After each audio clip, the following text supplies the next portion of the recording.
ñu am plaisir jàkkaarloo ak yéen comme ni ñu koy defee vendredi bu nekk mais di jaale particulièrement suñu pape Doudou Wade suite au rappel à Dieu de kii di soxnaam moom mi ñàkk soxnaam di ko ñaanal bu baax a baax fi mu jëm gënal ko fi mu jóge di ko ñaanal en tout cas encore une fois et puis di jaale bu baax a baax suñu pape jooju di Doudou Wade ci noonu tey Ndoumbelane dañ fi dalal ñaari gan mu di maître El Hadji Diouf nekkoon ancien ministre ancien député nekk président du parti des travailleurs et du peuple maître ñu ngi lay nuyu dalal ak jàmm suñu plateau.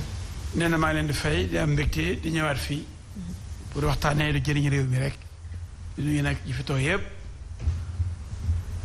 di nuyu Sénégal téléspectateurs yëpp ndax la ñuy wax jëriñ leen te ñu bañ a def benn démagogie nga xam ne dëgg rek moo ñu ñor ndax ku dee sa bàmmeel keneen du la fa fekk dëgg rek moo ñu ñor yàlla lay dëgg di jolli rek ci réew mi. Ami ñu ngi lay jaajëfal bu baax a baax am mbégte bu rëy di fi dalal également kii di Dame Mbodj membre de la coalition citoyenne Le Peuple Dame Mbodj ñu ngi lay nuyu dalal ak jàmm ci Sen TV. jërëjëf soxna Néné Aïcha maa ngi kontaan ci li nga ma invité ci waxtaanu amee solo nii di nuyu chroniqueurs yi nga jàkkaar loolu yépp di nuyu sénégalaises ak sénégalais yu ñuy seetaan di ñaan rek lépp lu ñu fi wax ñu wax ko ci aqulaay taala ku ci nekk xam ni li ngay wax ëllëg bis pénc di nga ko waxaat lépp lu fi nit defit di nga ko defaat may ñaan rek comme niñ koy waxee ñu am débat bu dal boo xam ne ci xam-xam lañ koy teg ko ci dëgg parce que man dëgg rek moo ma ñor jërëjëf.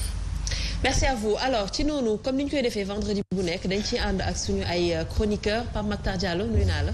waaw nee na di la fay di nuyu Maître El Hadji Diouf di nuyu Dame Mbodj di nuyu Sénégal yi nga xamante ni heure bi dañuy bàyyi seen yitte di ñu seetaan mais aussi comme ni nga ko defee di jaalaat bu baax a baax suñu papa ji di Doudou Wade di ko ñaanal soxnaam bi nga xamante ni dëddu na fi jóge na fi yal na ko yàlla yërëm te xaare ko àjjana moom yàlla ko yàlla may xolu muñ di nuyu Sénégalais yëpp surtout waa Darou Mouhty waa Colobane waa Fass ak waa Médina.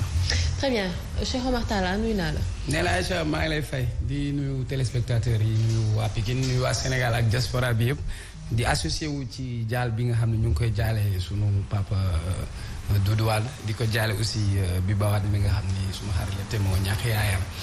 jaale aussi la communauté catholique Marcel Mendy nekk journaliste nekk bindukat ñëwoon aussi fii si Ndoumbelane di ko jaale ay mbokkam di profité aussi si occasion bi sunu mbokku chrétien yi xam ni seen koor gi ñu dugg yàlla nangu seen jàmm te yàlla def jàmm ci réew mi. effectivement Omar Faye leeral askan wi. Adja nee na maa ngi lay nuyu di nuyu suma nijaay Maître El Hadji di nuyu Dame. di rafetlu seen teewaay de par la disponibilité. parce que c'est important. et l'acceptation du débat contradictoire mais lépp mu lalu ci dëgg. te loolu dafa am solo.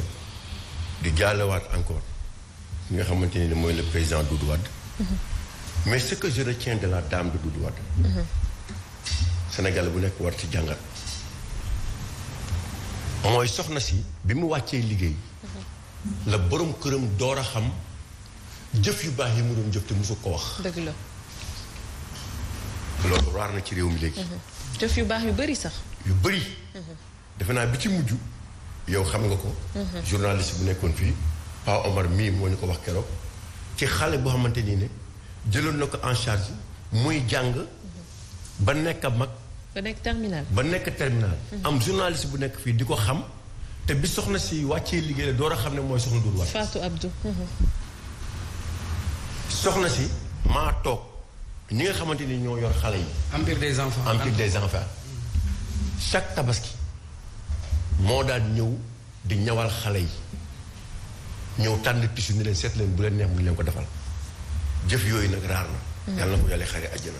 amiin jëf yi mu doon jëf yàlla na ko fa fekk. yàlla bu ko cat jiitu si bàmmeelam. amiin jërëjëf.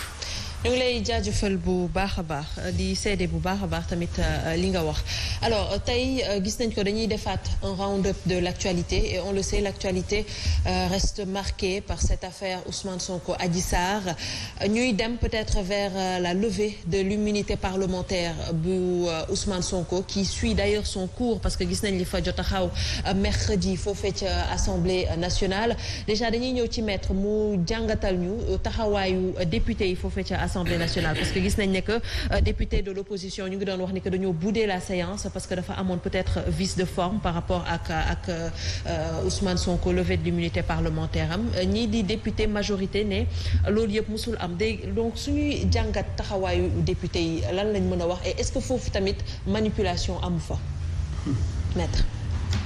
salaamaaleykum. auzu billaahi mina sheytaani rajiim. seytaane daal mën na Sénégal. ndax bu ñu demee ba léegi ku nekk expert la ku nekk expert parlementaire nga. parce que même assemblée am na député yoo xam ne xamuñ dara ci règlement intérieur assemblée. ñuy jéem a andi am na ay beneen député yoo xam ne ñoom ñoo ñu mësul dugg assemblée ñoo yem. am na aussi député yoo xam ni xam nañ. mais dafa am benn vent de manipulation ci réew mi vent boo xam ni pour jaxase bopp nit ñi rek moo jóg pour di nax nit ñi rek dëgg moom ñu teg ko fële. waaw man de fekkee naa nag levée immunité parlementaire yu bëri nag. bu ñoom Omar Sarr ñoom Balde bu mujj bi bu Barthélémy Dias maa doon ki nga xam ni maa war a wax kenn rek moo war a wax. pour opposer wu ci. levée immunité parlementaire bi man mii lañ désigné woon Barthélémy Dias j'avais 5 minutes tey bu ñëwee ne ñoom dafa war a am débat comme plénière normal ku nekk dafa war a wax waxuñu dëgg c'est pas vrai bu ñuy levée immunité parlementaire du ñëpp ñooy wax commission di leen foo wax commission des lois désigné ay kii mais dañuy vote la quoi vote la du ay comme budget nga ñëw di expliquer léegi yow xam nga ne d'accord nga wala d'accord beneen la nga voté rapporteur bi dana wax président commission bi kii défendre ki ñu bëgg a summi malaanu kiraayam ak ki d'accordul ak ministre bi donc je crois à peu près 5 intervenants moo war a ñuy wax ay dañuy demander ay motion préjudicielle ay question préalable yooyu amul ci débat di nga xam ni bu ñu levee immunité parlementaire loolu ma fa am. kon da nga bëgg a wax ne que ça veut dire quoi que dafa am ay députés yoo xamante ne peut-être maîtriser wu ñu exactement ce qui se passe à l'Assemblée nationale. mais 95% des députés xamuñ dara ci règlement intérieur assemblée. ah maître. mais parce que déjà 80% jànguñu ñu ëpp ñi jànguñu droit xam nga ku jàngul droit parce que waroon nañu exiger au moins député yi di jàng droit tuuti war nañu am formation juridique parce que loi bi yaa koy voté te yow xamoo ci dara.